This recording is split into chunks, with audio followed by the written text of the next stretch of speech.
Hi, my name is Barry Sterling Mitchell. I produce the Sterling Net Point Power Rankings, and this is Ben and Barry on football.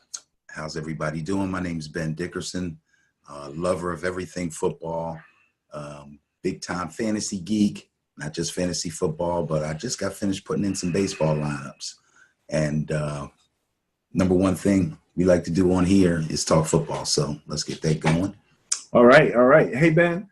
Today is June 7th. We are in the middle of mandatory mini camps and things of that nature throughout the league. It's starting to feel like football a little bit. Guys are out there sweating and getting things going. So the juices are starting to flow.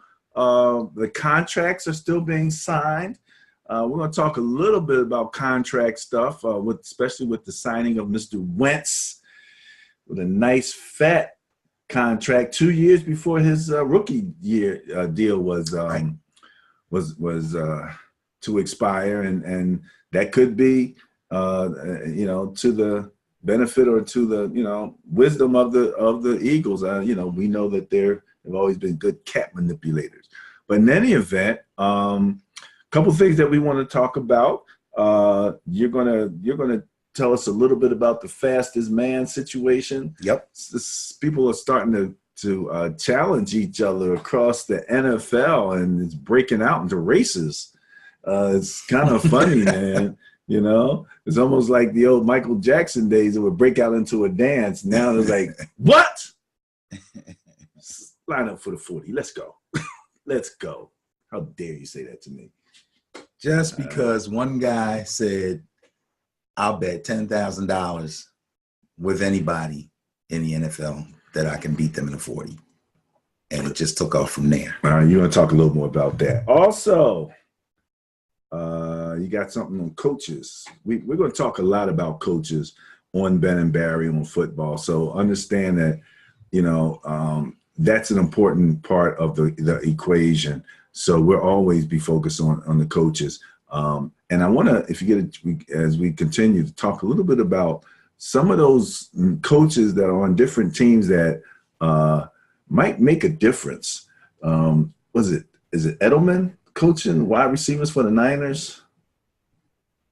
New coaches on new teams. Yeah, this is that are going there. Yeah, the Niners wide receiver coach is a guy from the Patriots. One of the guys that retired from the Patriots. Wes Welker? Oh, Wes Welker, yeah. I just thought it was interesting. Ex-Patriots player, right, who is now a position coach with a new team. Right. Okay. So some things like that are starting to happen across the league, which is interesting. We always also like to talk a little bit about mention international football. It's American football is breaking out across the world, so we will generally talk a little bit about that. And then we'll wrap up with some good deed information about what's going on with the NFL, talk a little bit about our social media, and then maybe a rant or two. We shall see. So, Mr. Dickerson, fastest man. What's going on with that? Well, evidently, Ted Ginn Jr., who has always been noted as a very fast NFL player, very fast wide receiver and kick returner, for some reason decided that he was going to throw out a $10,000 prize to anybody that wanted to challenge him in a 40-yard dash. And it has blossomed into the NFL Fastest Man competition, or otherwise known as 40 yards of gold. I don't know. I guess that's as good a name as any. But basically, it's just going to be a tournament-style battle down to the end between offensive and defensive players. So there's going to be a bracket for offense, bracket for defense, semifinals, take it on down, some kind of single or double elimination of some sort. And then you'll have two guys at the end. One of them will be an offensive player, one will be a defensive player, and they'll just take it from there to crown a champion. Now, this is not sanctioned by the NFL. This is not an NFL event. It is not an NFL event at all.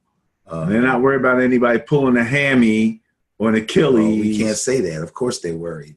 That's not, and it's not excluded or restricted by their contracts that they can go out and do something like this. Well, now let's understand. There's only 12 offensive players. Right? There's only 12 offensive players and 12 defensive players, basically 24 guys total.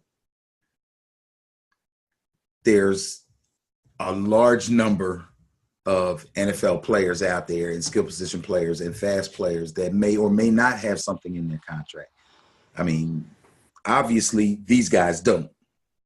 I doubt for $10,000 or whatever the prize ends up that's not being. A lot of money to a lot of them. Right. That's more of a one-on-one. I'm gonna put up 10 grand. I bet you can't beat me.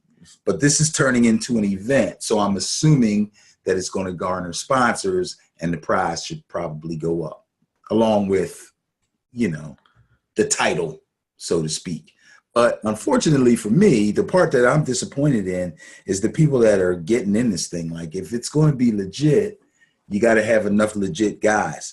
And Alvin Kamara, Ted Ginn, Robbie Anderson, Corey Coleman, guys like that, we all know that they're really fast players.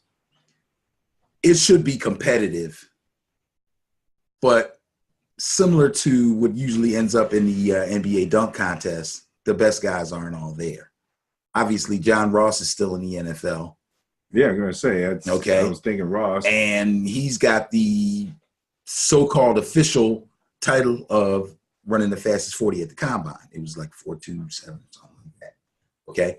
Most of these guys I named, if you went back and looked at their combines and their pro days, they ran in the 4.3, 4.4, So, again, it should be fun to watch. Should be a good competition. But at the end, it's still going to be a what if. What if Chris Johnson, who's retired but can probably still fly, decided he wanted to get in it? Where's John Ross? Where's Goodwin from the Niners? Exactly. I mean, and people will be, and even when it's all said and done, they're gonna be mad. Tyreek Hill runner. Meet. You know what I'm saying? Who? Even when it's all said and done, people are gonna be like, well, still got to put an asterisk beside it because Tyreek Hill's not in it. Oh yeah, he's got his own problems. Yeah. Okay, yeah. But how can he not be in something like this? Well, all things being considered, if you're talking about the fastest in the NFL, absolutely. Then you got so. Anyway, I hope they give the money to charity. Sounds like fun time, and that's pretty much what it's going to be, is a fun time. And details will be coming up to charity or something like that, and they do something nice with it. They've been doing a lot of that type of good stuff. It's scheduled for June 29th, so we should probably be hearing more about it. June 29th, yes. NFL fastest man. Okay. All right, that's not fun. Former Niner, your boy Ted Ginn Jr. Yeah, came in.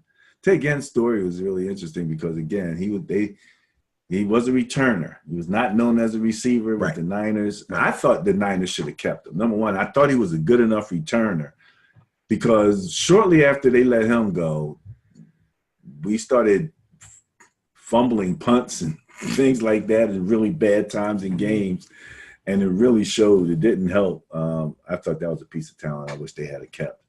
He later developed into a pretty decent receiver. You know what I mean? Can't teach speed. I mean, if you can teach route running, you can increase hands, you can do a lot of stuff, but you're only going to get but so much in the speed department. That's got to already be there. So next on the roster, let's talk about these coaches that. Yeah, there's a few things we could talk about with the coaches, and like you said, you're wondering about coaches going to new teams and the impact that they're going to make, if it's an immediate impact, especially.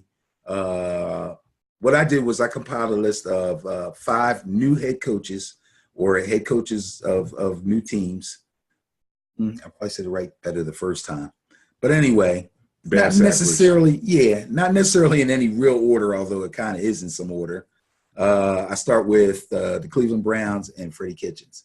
And basically what I'm looking at is these are going to be tough jobs for these guys.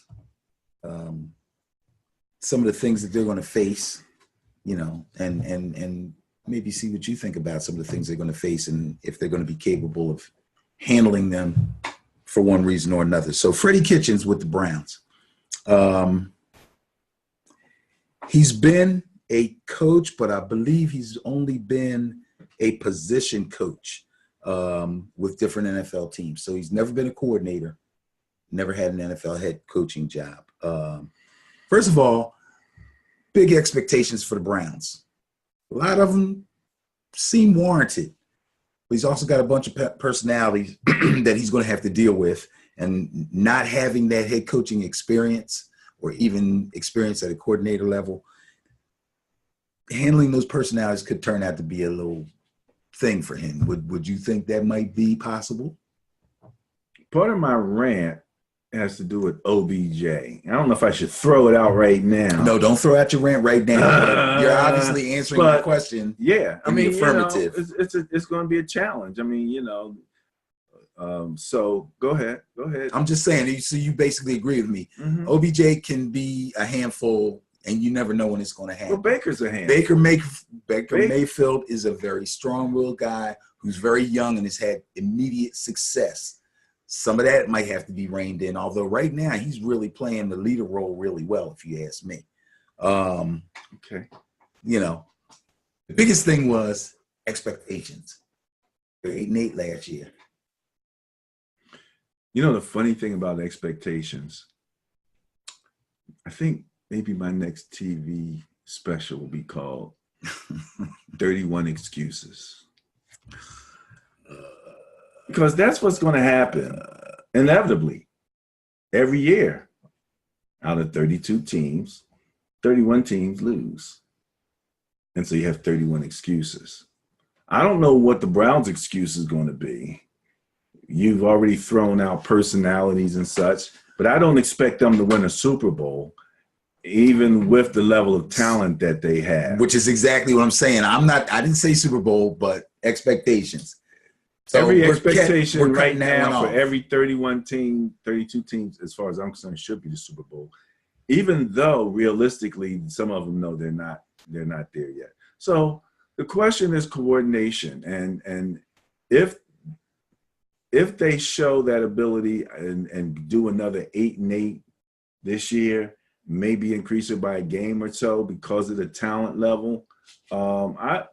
That's what I would kind of expect. I don't really know if they're really ready to beat the Steelers. The Steelers are still a sound team. I mean, they might not have Le'Veon and they might not have AB, but they had a good run game last year, and Juju's going to be, this is his chance. So we'll see what they can manufacture, but they still got Ben Roethlisberger. They still got a quarterback that's got all the experience and savvy in the world.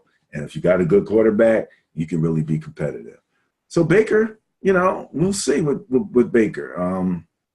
It was interesting, one of the statements, and I got to save it for my rant, so I won't say this about OBJ, but go ahead. Okay, so tell me this then. So if they were 8-8 last year, and it was a bit of a surprise after everything that they've done, and maybe I should be asking you these questions and say, put on your GM hat or your owner hat, okay? To me, 8-8 is not going to be good enough. What would you call a successful season for them in the end?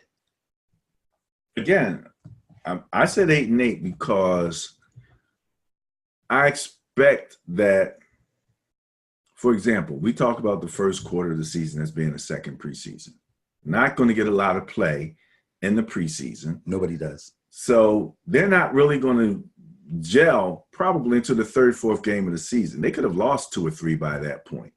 And if they come out a little slow and they're not quite ready for prime time, I wouldn't be quite surprised. I'd be more surprised if they came out fast, like 4-0 or something like really? that. Yeah. Now that okay, so you're kind of showing me what you're thinking of with all the additions and all the positive press they've gotten over how they've handled their success and now building to get better and gone out and made all these supposedly great moves. I haven't heard anybody say that the Browns had a bad draft or a bad free agency period.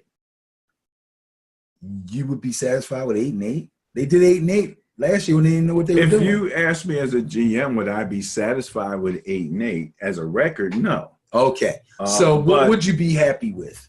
As a record, you want be above 500. You want to be into the playoffs and all of that kind of stuff. And that's kind of what I expect. But what I said was coordination, because if I was a GM. No, I'm not trying to get you to tell me what's going to happen. I asked you what you expect, I don't know and if you it's just gonna told happen. me. I don't know if they're going to get coordinated. No, it's not. That's the question. No, it's not the question, because I didn't ask you that. Don't answer a question I didn't ask you. But you the actually said told me to answer that question. But you did answer the question. Did I? You said something about the playoffs, and you said that's what I expect, and then you went off from the tangent. You wanted me to act as the GM. You, as the GM of this team right now today, look at that team, and you expect them to make the playoffs. Do you or do you not? It's the Cleveland Browns. Yes.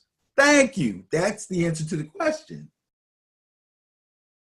We can move on to Matt LaFleur. Matt LaFleur, offensive coordinator for teams like the Rams. I believe last year he was the OC for the Titans. Okay, he is now the head coach for the Green Bay Packers, the storied franchise. Okay, so what does he do? Can I take a moment? Yeah. Silence for Bart Starr. Yeah, Bart Starr passed away recently. It was last week. Let me just say, and I hope I can say this without tearing up, that Bart Starr, for me, is a special figure in football because he was the first football player as a little kid that I recognized as a name of a football player. He was the only football player I knew. Bart, this guy named Bart Starr. I mean, with a name like Bart Starr, it just, it stood out to me, Bart Starr. And then even as we followed through a little further and I got a little older and Bart Starr and them started winning and they win the Super Bowls, most of my friends were Cowboy fans, but I was still enamored with Bart Starr. Right. So when they won those Super Bowls over the Cowboys, it was early wins for the kid. Yeah, well, Bart Starr was, with a name like that, you expecting this. Man, and it was only later I found out about Lombardi and all the rest of the whole story. But yeah, man. So rest in peace, Bart Starr. All right, so go ahead. Yeah, Matt LaFleur coming in to coach, who some people think is the best quarterback talent-wise in the NFL. Yeah, and that's going to be his number one challenge, I think. And the funny thing is, I don't know if they've had a previous relationship or not, but if he gets off on the right foot with Mr. Rogers, this could really turn into something really good for them. If you're going to look at a strong personality at the main position on your team, you definitely want to get in sync with him. And if they do that, this could be very successful. But I have to claim that as one of his challenges because I don't know. I was under the impression that he had recently been a part of the Packers staff already. But it turns out I was wrong with that. In fact, he did come from Tennessee Titans, and I think he was with the Rams before them. So when we were talking about systems, okay, I'm not 100% sure if he's going to come in and really change things around. I would think not. You want to go with Aaron Rodgers and what he's comfortable with, that shouldn't be a problem. But what would you expect from them? Well, first, let me say, did you see the video that Aaron Rodgers did in the interview about LaFleur, who hurt himself playing the basketball game? No, did he pull? They were interviewing him, and he said, "Wait a minute, I have a written statement." And he reached down, and he grabs a piece of paper, and he's like, "Matt LaFleur is one of the greatest athletes." It was something like that. It was hilarious. And he read the statement. He's like, "I'm sure he'll be back soon," and all this kind of stuff. It was hilarious. So at least they have a sense of humor going between the two of them already. Again, so your question to me is, what would I expect from them if I'm the GM of this team? Yes, and this guy, Matt LaFleur, comes in. He's been an offensive coordinator in the NFL, was fairly successful, I would say, in implementing his system and somewhat winning with it, although this last particular year, the Titans didn't do that well. Do you expect him to, as you said before, what's going to be his immediate impact? Is he going to elevate them to a playoff team? The funny thing, I think the theme here, these are all new coaches. Yes, these are all new coaches. New coaches. So in general, except for 2, 3 of the 5 have never been NFL head coaches before. 2 of them have. So it's an interesting contrast between you have the NFL coach for the Browns with a Baker Mayfield, that young Yes. talent, and you have a young guy with that seasoned talent. Yes. At quarterback, LaFleur and like Rodgers. I had said about Roethlisberger, when you have that level of a quarterback, you can be competitive. Right. I expect 8-8 out of Aaron Rodgers just because Aaron Rodgers is on the field. So that's kind of how I am. So whatever they do decide to run, if I'm the GM, Rodgers has a lot to do with it. Let's face it. I mean, I'd go in there, and whatever system I'm running, I'm going to find out what it is he likes about my system best, or I'm going to ask him what kind of system he wants to run and see which way he want to go, because it doesn't make any difference in terms of if you're going to run a system. Now, if you're systematic from the GM down or from the coaches down, like this is what I'm going to run, this is how we do things. Aaron Rodgers, you need to adapt. But in most cases, I don't think they would get a coach like that. Yeah, in most cases, whatever you're running, you can adapt it. You have to adapt it to your talent. Absolutely. I was just watching a video. We were talking about the air raid, and this guy was saying how he was a high school coach and how many iterations of the air raid he went through to find one that fit his high school quarterback, that he was comfortable with and could run it effectively. Right. So that's kind of foundational. So, 8-8 for Aaron. Now, who did they bring on in additional talent? Do you have any of that rundown? I don't. How they doing a draft? I can't think of somebody outstanding right off the top of my head. I wasn't really prepared to talk about that, to be very honest. However, it's the Packers. They didn't stink. I don't expect them to stink. And as far as I'm concerned, their offense is primed and ready to go. If this guy does anything on the offense, which he is an offensive coach, it would just be to maybe bring in a few wrinkles or take something from his particular system just to add on to what Rodgers does best, as you said. Other than that, they should have plenty of success. My expectations for them are always high. However, when I look at the other teams in the division, especially the Vikings and the Bears, Vikings. Yeah, see, you're laughing. So I expect them. Number one, they got to make the playoffs. Screw 8-8. That's out the window. There's no way a team with Aaron Rodgers can go 8-8 or not make the playoffs 2 years in a row. That's just not going to happen. So I say for them to say that they had a successful season, they got to go past the wild card round. In fact, they need to win the division and get the first round bye, or else I'm like, we still got a lot of work to do. I think I have a bias toward 500 with any new coach. That's kind of my bias. Do that, man. The coach doesn't play, bro. The coach doesn't play. He coaches. And that's so important. That's right. But he doesn't catch any touchdown passes. He doesn't catch any interceptions. He doesn't run back kicks. He manages the game. There's so much that he does. Who determines who wins and loses the game is the players. You got to remember that. Well, there's execution within the game, but there's also execution there's going to with be the coach. At a maximum. Let's face it. The Rams are the Rams partly because they have really good coaches. Their young coach did an excellent execute what their coaches asked them to do. He did an excellent job than coaching, most. And he went and got a seasoned defensive master to run his defense to the point where when the defense is on the field, he don't even look at what's going on. Okay. So that level of coaching is important, and so these are brand new coaches that don't have really a track record. So I'm not biasing them for a bunch of success right off the bat. But from what you're telling me, regardless of how talented or not talented the team is, you're not bringing none of that into it? Aren't you the one that always says to me, there's talent all the way across the board, across the NFL? Everybody got talent. Okay. Okay. So it's not just talent. Everybody got I talent. didn't say it was just So, talent. so my point is, I said, don't say it's just coaching. I didn't say it was just coaching. You and me can go I up said and coach the Green Bay coaching Packers to is a 8-8, big bro. part of it. You and me can coach the Packers to 8-8. Come on now. That's not a fair comparison. I don't know how crazy these guys are. The guy in, I know you're going to talk about the Jets. Is he on that If list? you let me get to the next guy. Talk about the Jets. Go ahead. All right, I'm going to talk about the Jets. I was going to talk about the Jets last, but I'll bring them in now. Okay.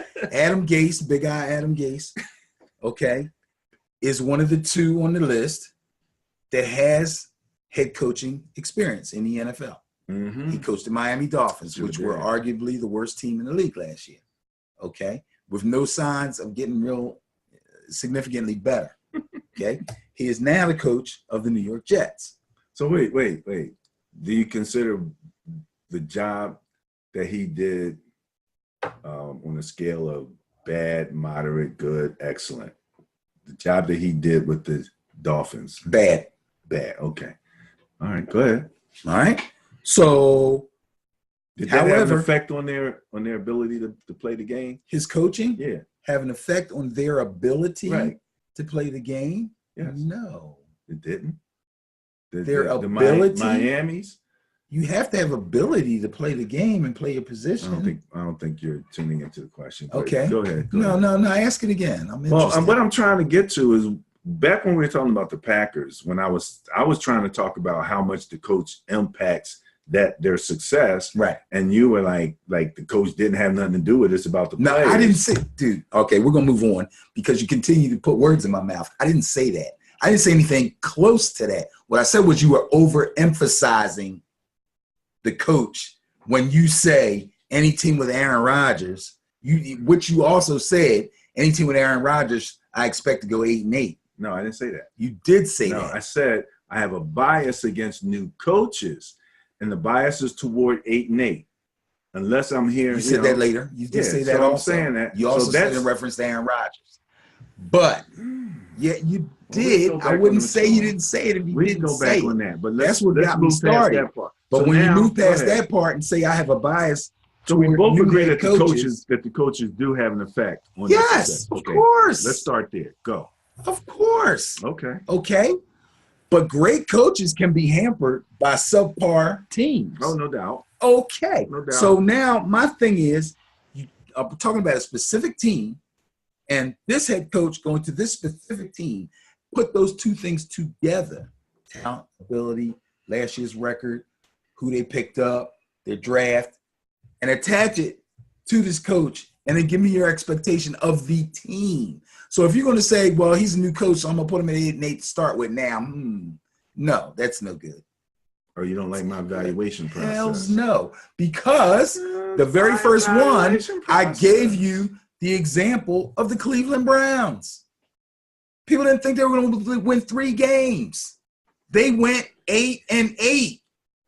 That doesn't mean they're going to do 8-8 again. If they do 8-8 this year, it's because of this year's team and this year's competition. Which is what we're talking about with this year's coach, Freddie Kitchens. That's exactly what we're talking about. So why are you even talking about Are you even listening to me? You're going back and repeating the original question. I said this team right here, right now. Right. Cleveland Browns. Okay. This team right here, right now, is it better than last year's Cleveland Browns? Is it better? I know you can't. Don't go with the I don't know until they play. I don't want to hear that. You look at this team.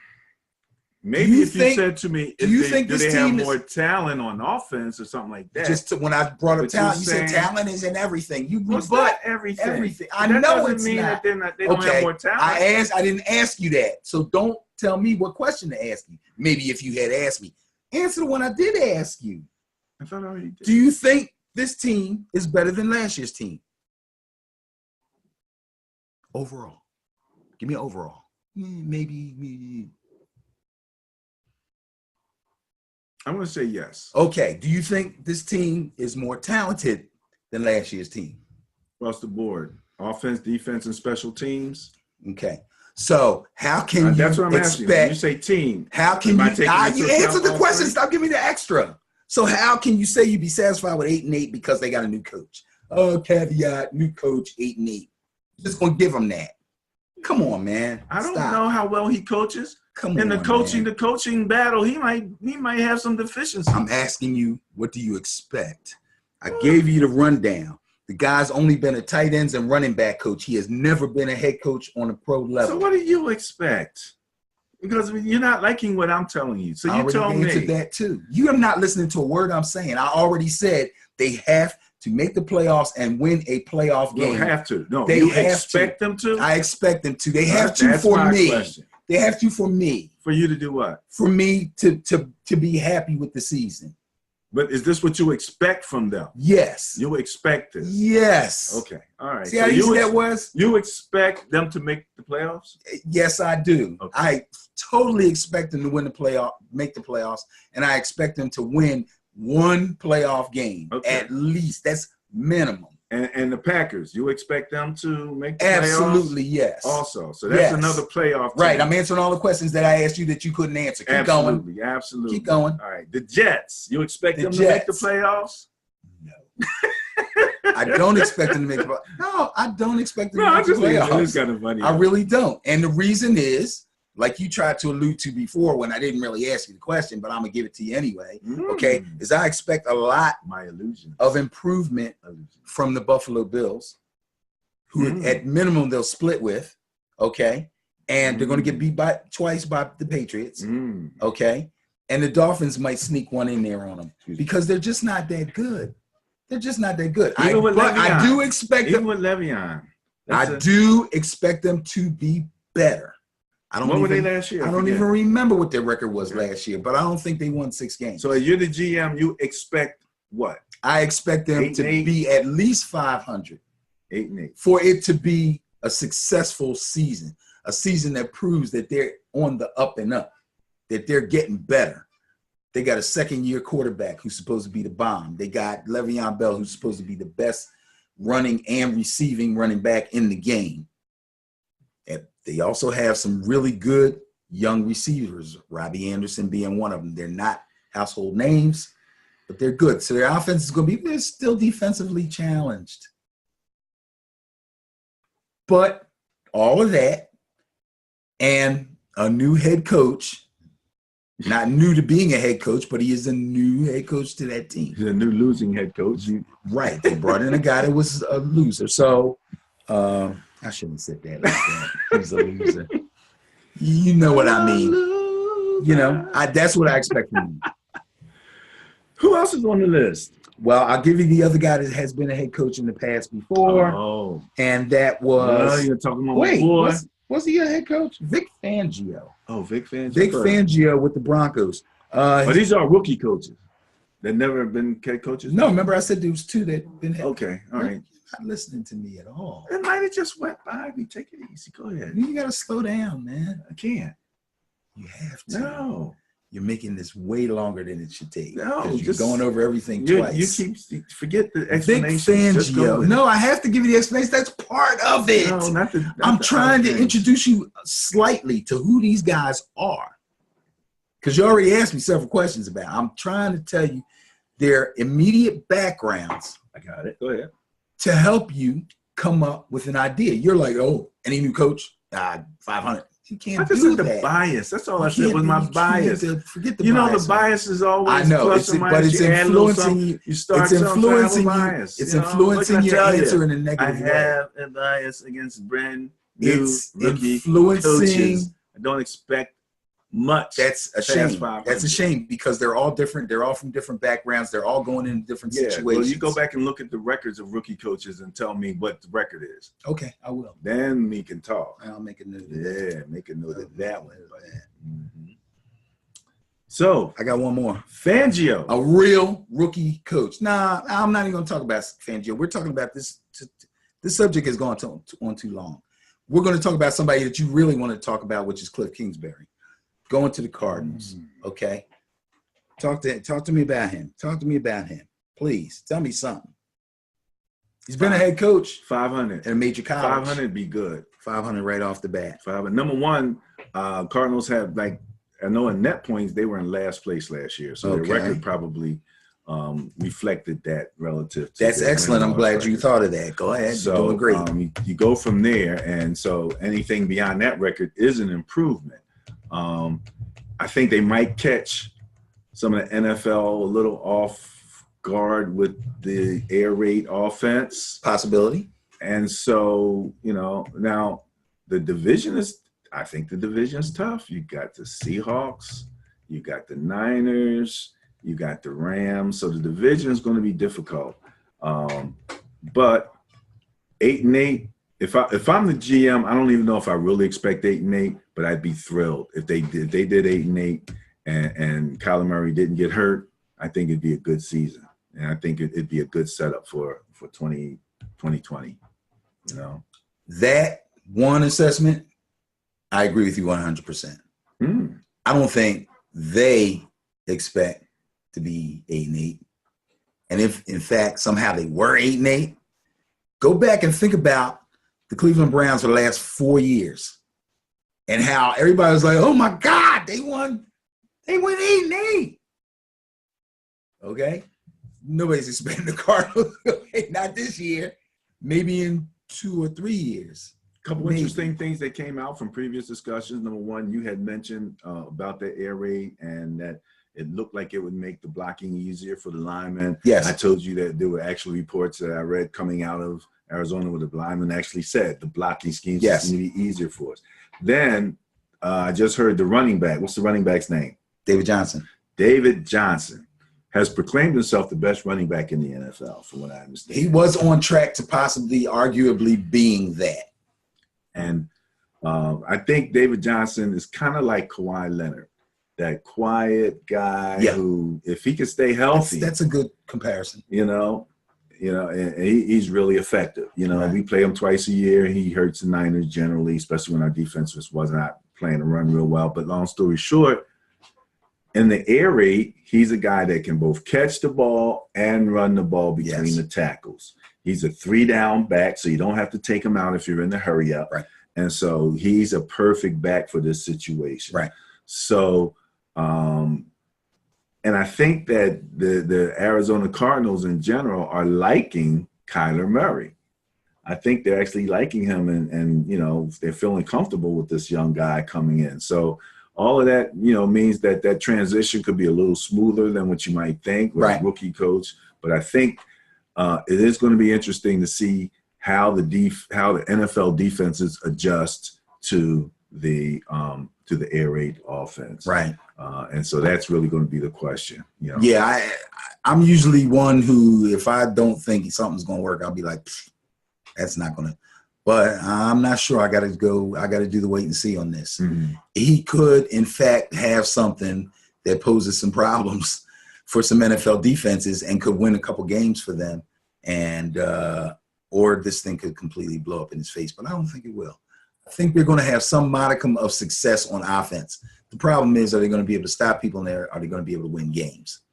That's the problem. Who was it that got suspended for Patrick Peterson, corner starter. Cardinals? Yes. So that's going to hurt them. Absolutely. On defense. I mean, that's a big loss right there. So I'll be surprised to see. Well, I'll be interested to see how they make those adjustments until he comes back defensively. Like I said, the NFC West is no joke right now. And funny, our girl Kay actually thinks that the Niners could surprise some people this year. I agree. So I agree. All is not well in LA Rams country, if you ask me. I think they're going to be challenged a little bit. Gurley's the big question. Is he? Well, it starts right there. It starts right there. It starts right there. I mean, everybody reveres their coach, and everybody thinks, "Wow, Goff really proved us wrong. He's the real deal," and all that. But that defense they put together, that was we can win this stuff now type moves that they made. And Ndamukong Suh's gone. Suh's gone. I don't want to say that those two corners are getting old, but them guys been around a little bit. Well, we have to. We again, some of this we have to go back and double check and see what the actual talent's going to look like, especially once the 53-man roster actually. Oh yeah. Oh, we got a long way to go before we can determine that. But it's a tough division. The air raid is going to be an interesting injection into the NFL, and Kyler Murray has excelled at every level that he's ever touched the ball, it seems. Yeah, he's going to be fun to watch. It's been amazing to when you look at his record. And I mean, it's not just like he played Little League and, it's like he played Little League. He was Mr. Everything. He played high school. He was Mr. Everything. He played college. He was, amazing. Amazing. And anybody else? No, I think we went through the list. I didn't give Vic Fangio a lot of love. The Broncos have been in disarray for a while, so they're kind of in rebuilding mode. Probably the biggest thing to look for there is the Drew Lock versus Flacco quarterback challenge. The Drew Lock versus Flacco challenge, I think, is going to be influenced by the Fangio versus, what's the GM name? John Elway. John Elway challenge. And Fangio's a defensive coach. So Elway's, I can't imagine that. Well, they signed Flacco. I was surprised that they signed Flacco. And they seem to have a lot of faith in him. And so they seem to be willing to ride and die with him. They seem. We shall see. That's really the question. Elway's been looking for a quarterback since Peyton Manning left. There's only a couple places where you have serious quarterback challenges. That I kind of think that is on the par of your situation in Giant Land, where you got a quarterback that I think they want to play this year. They want him to play this year, but his successor is sitting right there. Yeah. Waiting. Every team that drafts a rookie quarterback kind of high, first round, second round, gives you the same story right after the draft. But we're going to bring in so-and-so, or we're not ready to sit down so-and-so. We prefer that he sit behind him for at least a year. It's the same story all the time. That's what happened with the Browns. Once camp starts, it's every man for himself. And if you really stand out, like Baker Mayfield stood out, you could kind of count the days. Start him. No, because they tried to stick with their plan. They tried to stick with the plan. Right. And so will the Giants and so will the Broncos. The only difference there is the consensus is that Eli's on his last leg. But people think Flacco still has something left in the tank. That's the only difference. I don't think Drew Lock's going to be able to take him out. But I think the Jones boy might be on Peyton's back. I'm hearing nothing but good stuff about that. So let me stop there because I don't want to get into a New York Football Giants rant. So what else you got for me there, bud? Hey, look, we've talked a number of times about the guarantees that are being handed out in today's time. It's crazy. And we can remember a time when the NFL was the place where you could make sure that you were not going to get a guarantee. Right. You were not getting a guarantee in the NFL. They could promise you the moon, stars, or whatever, but you weren't getting a guarantee. Right. I read an article that said one of the reasons that there was no guarantees is that it was just nobody really asked for them. They didn't even get negotiated for. But you can understand why, though, right? Yes, absolutely. As a matter of fact, in the article, they mentioned that I think you had a 4 times greater risk of injury in the NFL than all the other entire organized sports, basketball, baseball, all the other sports put together. It was like 4 times greater chance of getting injured in the NFL. So they didn't want to give out guarantees. The owners didn't, and the players didn't want to ask for them because they didn't want them to laugh at them. Like, you'd be lucky if you last 2 seasons. I'm not guaranteeing you nothing. So they just didn't bother. And now they're handing out guarantees. Like candy. And they just gave Carson Wentz 2 years before his rookie deal was up. They gave him a contract. I think it was 120, like 8 million. They guaranteed about 80 million, 80 some million of it. They didn't guarantee the 100%. I saw 140 something mil over 4 years, right? You can double check it. And I think they guaranteed a little over 100. Okay, maybe my numbers are a little good wrong. Deal. It's a good deal. But he didn't get 100% guarantee. No. But he got guaranteed a large percentage of it. Only the Vikings made that mistake. Guaranteed a large percentage of it. And this is a guy who has not stayed healthy in the last 2 seasons. Correct.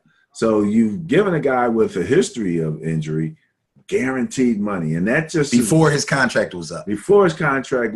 Right. So that kind of reflects the new thinking in the NFL.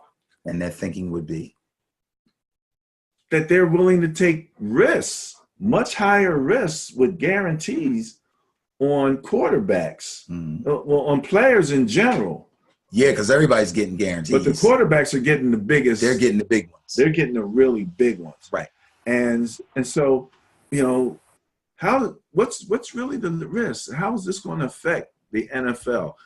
For example, if you're going to be on a safety campaign and you're an owner and you guys are handing out these guarantees, are you going to be more prone to want to take the parts of the game, the violent parts of the game, out of the game? They're already working on that. Yeah, that's what I'm saying. But I mean, we were thinking about it in terms of safety, okay? Not in terms of protecting their interest in the players that they just gave guaranteed money to.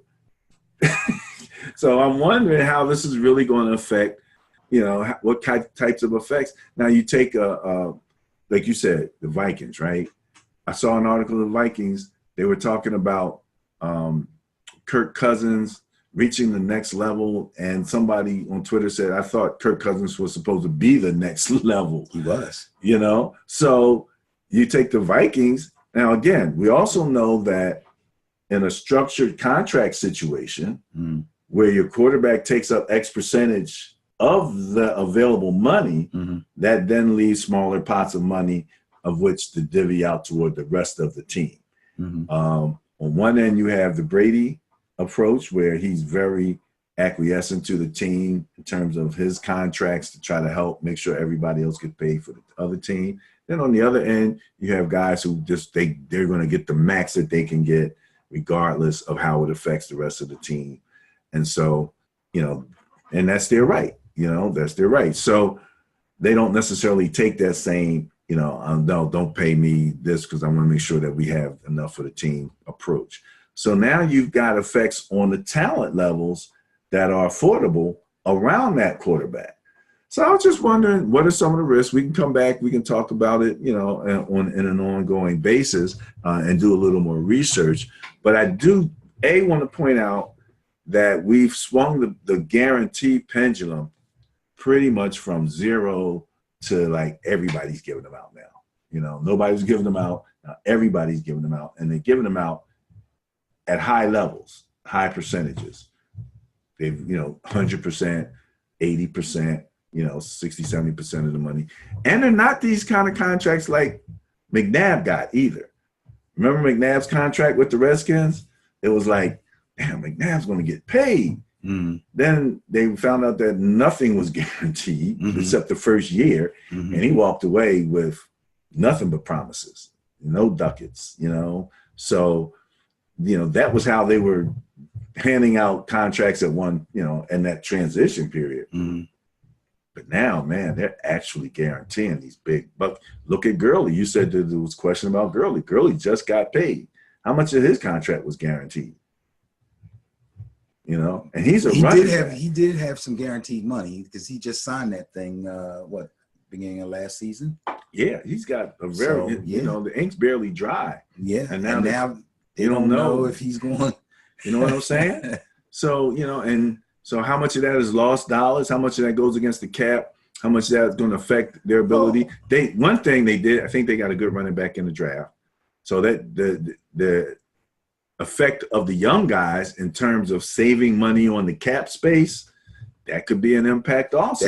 That's a counter. You know? Now the other two reasons, let me just give you this. First of all, the television money is off the charts, all of which the owners get, or the lion's share. There's a lot more money out there to play with. But let's take Wentz, for example. He's got 2 years left on his rookie contract, right? But he's had some injuries, kind of major injuries. He was hurt in college. Let's say he decides to bet on himself, as they like to say, and says, I don't want an extension. I'm going to play out these last 2 years and see what I'm worth on the open market.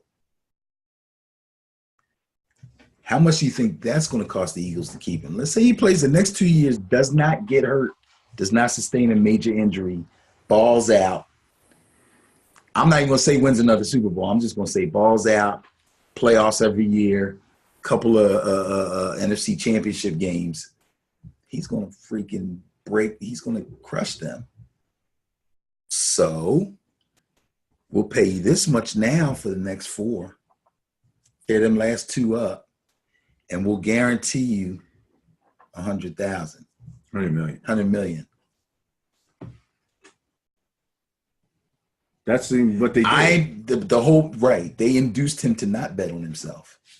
Pay him now rather than pay him more later. Well, especially injured player with the guarantees now. But I'm saying they use the guarantee as the carrot. As the carrot. You've been hurt in college, a fractured back, a blown up knee, but I want you to sign for this much. Well, I wait 2 years, I can get that much. I tell you what, I'll give you 100 million guaranteed right now. Sign for that much. That motherfucker could step off the curb wrong tomorrow. But as much stuff has been wrong with him, he took the money. And they'll be happy because in 2 years, quarterbacks are going to be making freaking 200 million. Well, that's an impact. The risk, that's what we were talking and about. he'll have 2 more years on his. If he stays healthy and he has a Carson Wentz level, which we all believe he's a highly talented quarterback. He's shown some extraordinary things. He's done some extraordinary things. And if he stays healthy, it's a great investment. So that's just the owners and their salary cap dudes working things out. They got the money. I'd rather give him this much now, and I'll guarantee that much of it. And if he blows up, oh, well, I lost that. Or he takes me to darn near to 2 more Super Bowls. Now I got to pay him this much. Blows that out the water. And he's going to want some of that guaranteed. And I can't say no if I want to keep him. So I'm going to use the guaranteed money as a way to entice him to take the better option for me as an owner.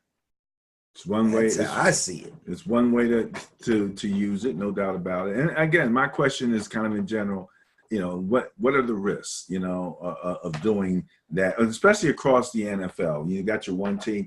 Carson Wentz is one example. You start giving out a lot of guaranteed money to, a lot of different guys.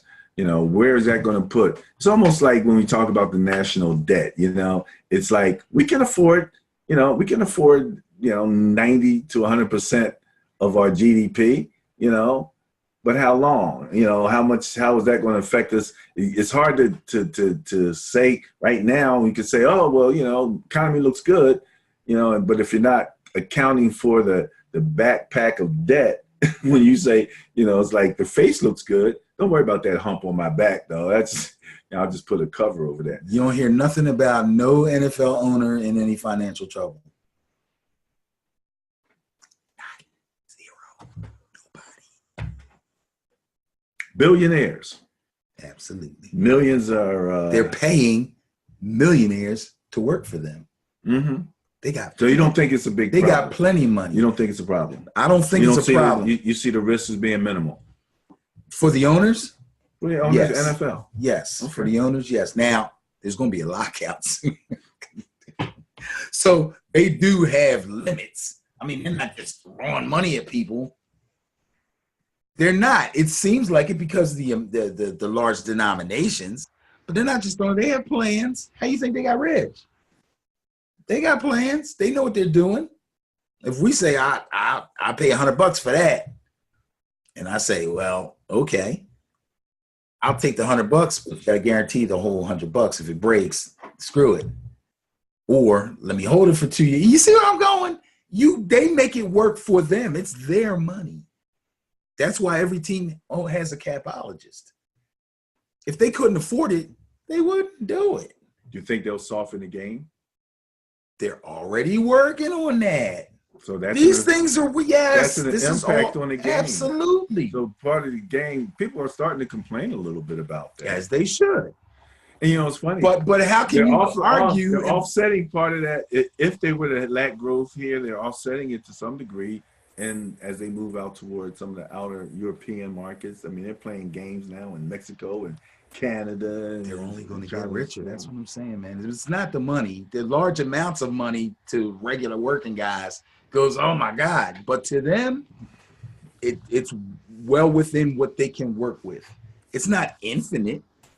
Each team is different. Some owners is richer than others, but they know how to work with what they have to get done what they want. If they want to keep this guy, they're going to figure out what's the best way, cheapest way to get it. If you get lucky and you get a guy that takes a hometown discount, now we could take this right here and move it over here and get 2 more dudes. That's cool. Carson might have actually done that to some degree.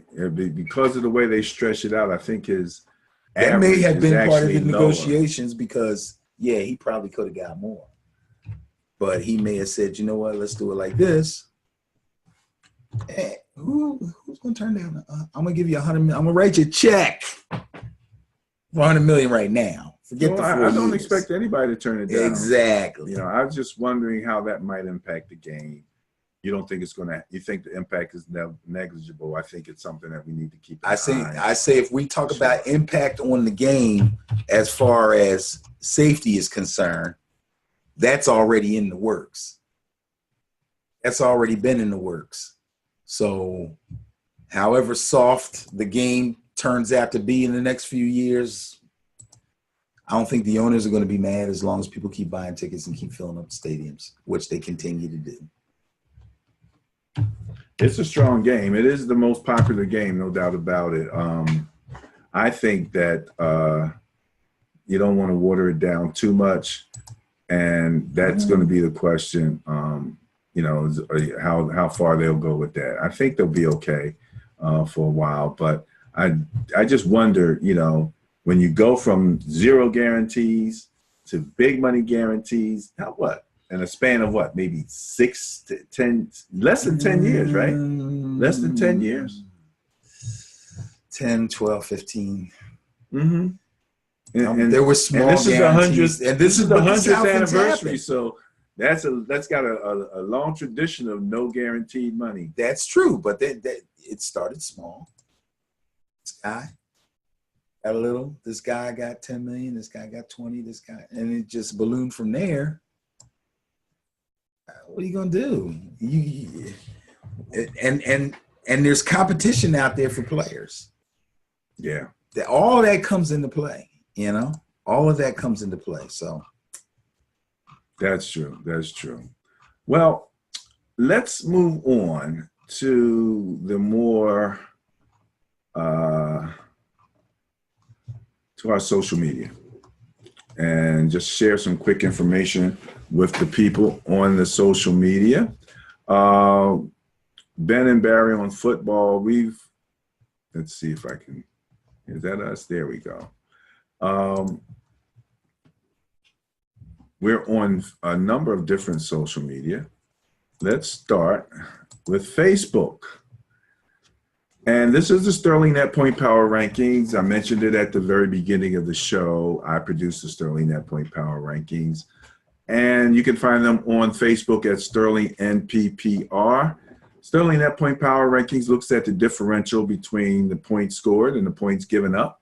We add in some turnover information, but those net points tend to let you know who the bully on the block is, who's winning, and we have what's called the bias, where the team with the greater net points, when you have a matchup, they get what's called the bias and get it by the amount of the differential between the two teams' net points. So we'll talk a little bit more about that when the season starts, because we'll have some actual scores to use to rank the teams by. And again, we rank them differently than the NFL, which, you know, does a lot of yardage rankings and stuff like that. And then you have those other power rankings where people have their opinions built into it. And these are based specifically on net points. You can go to Sterling Net Point Power Rankings on Facebook, and you'll find that there.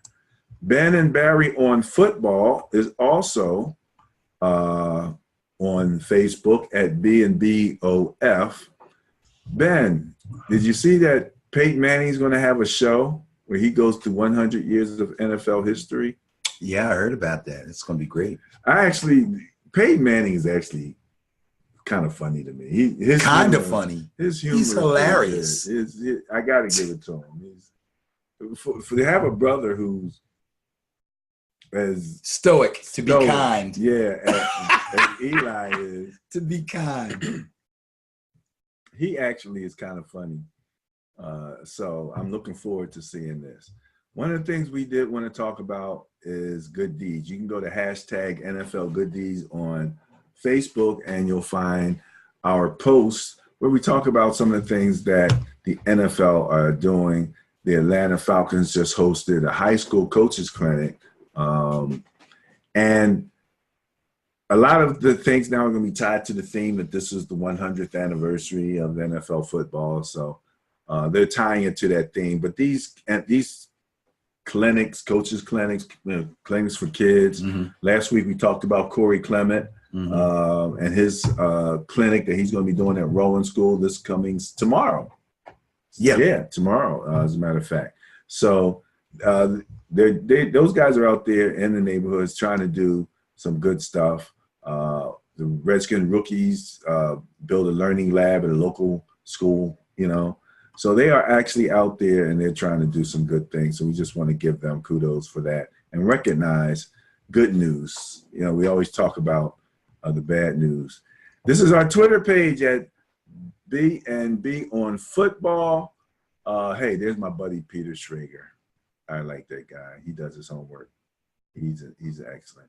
But Ben and Barry on Football, and we always talk about, we don't have a lot of followers, but we follow some awesome people. So if you really want to get tied in to the NFL, our Twitter page would be a great place to go take a look at who we're following, and you'll find a lot of people in different areas of football. For example, this is the IFAF, who are taking American football global. So you're going to find American football being played in Africa, Asia, China, Europe, you know, all over the place now. And we're not talking about soccer. We're talking about American-style football. Right. And that's concurrent with the NFL reaching out to Europe. And the NFL is also sponsoring programs now. They had just opened up one in England where they're teaching American football and trying to get the kids coming out of college or coming out of high school into college, being prepared to go play for college somewhere. So we try to share some good information. There's your Brian Dawkins, Michael Lombardi. So if you're just trying to find out who's who in football, I think we're doing a good job at that.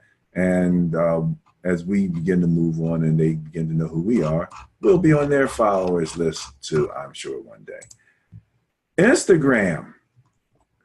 We were late getting onto Instagram. We're just starting really to build on Instagram and to be able to get some of our short videos on Instagram. That was a technical challenge that we have begun to overcome.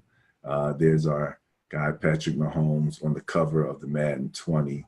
Madden 20 is going to be very interesting this year, even as technically they begin to move away from the types of machines that take CDs or DVDs or Right. game, things, and now they're moving everything to the cloud where everything's going to be a download now. So, and if you go to there, and if you go to Ben and Barry on football.com, it will take you to our YouTube page where we have all of the videos.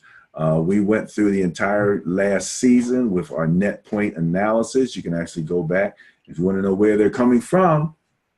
Before you know where they're going to, that much is certain. We don't know so much certain where they're going to, but you know where they're coming from when you go back and take a look at the rankings and the matchups and how things played out last season.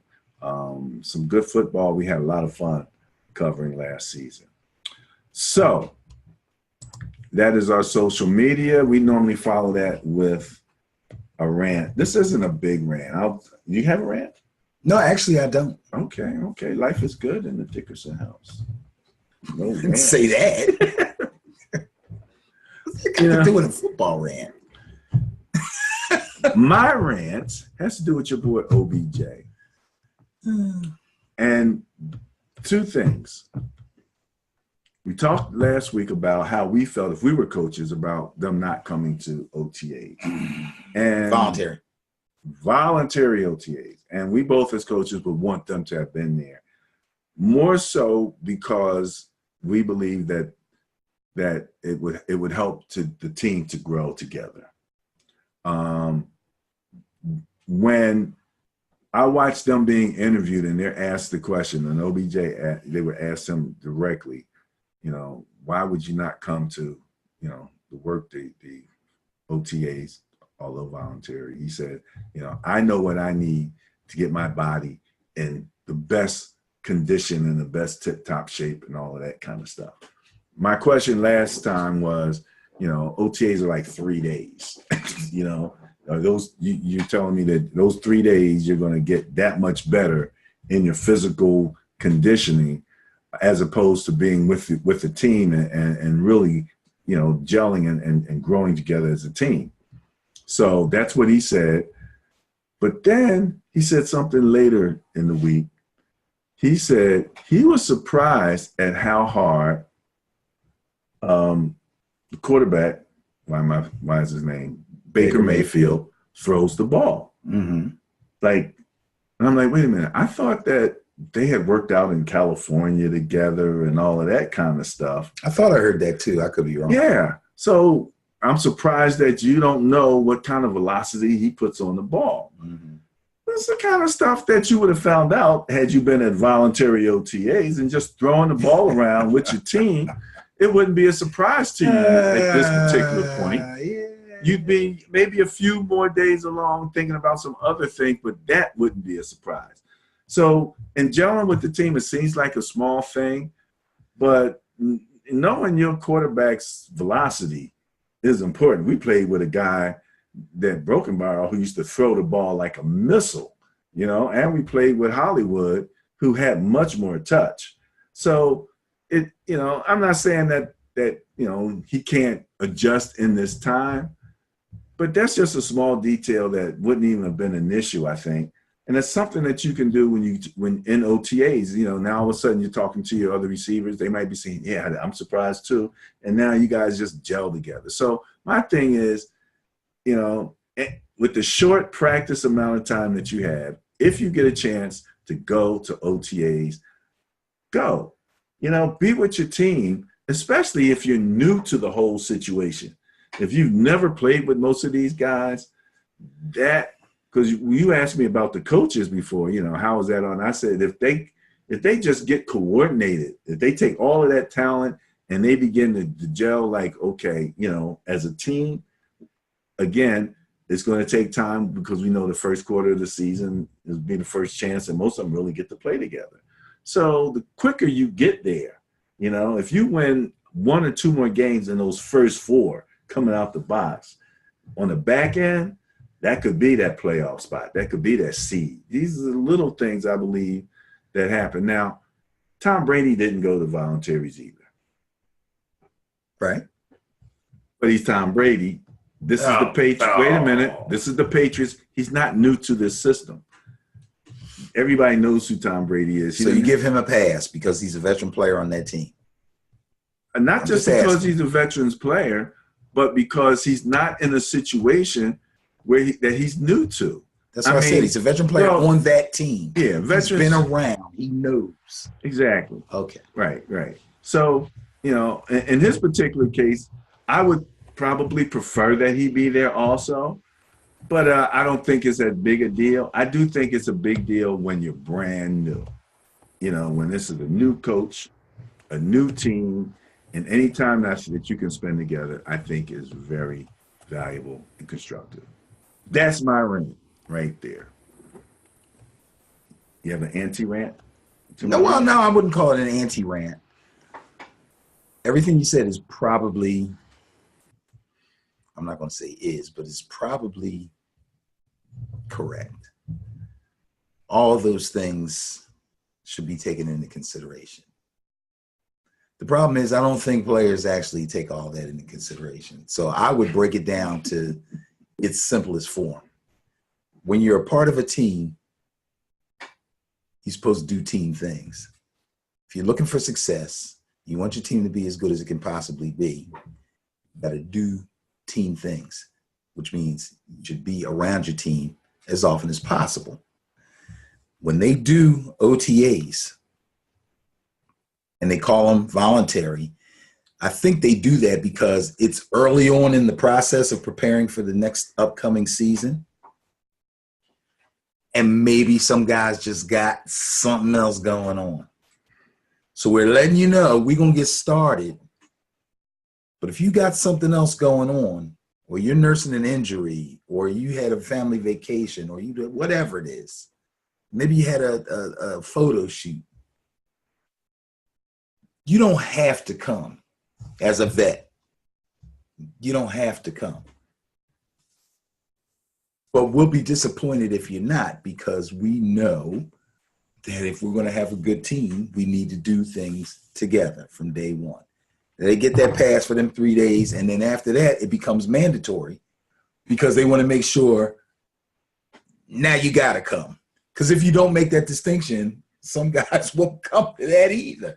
If you said training camp goes from here to here, some guys wouldn't come at all. Some guys would miss the first week. Some guys would.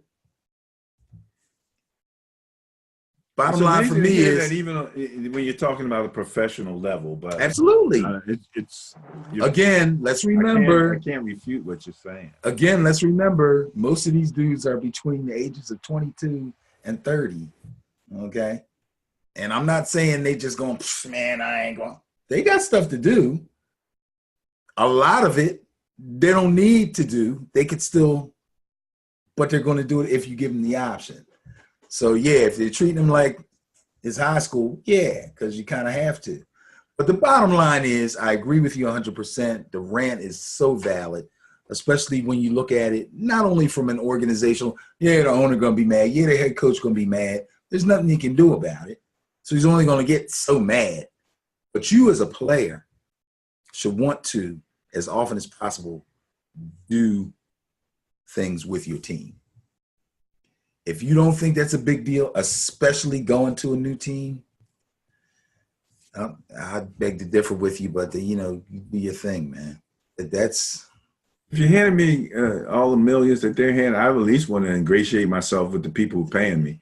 Be like, yeah, I show up. Nothing about ingratiation. Ingratiation? They don't. They like practice.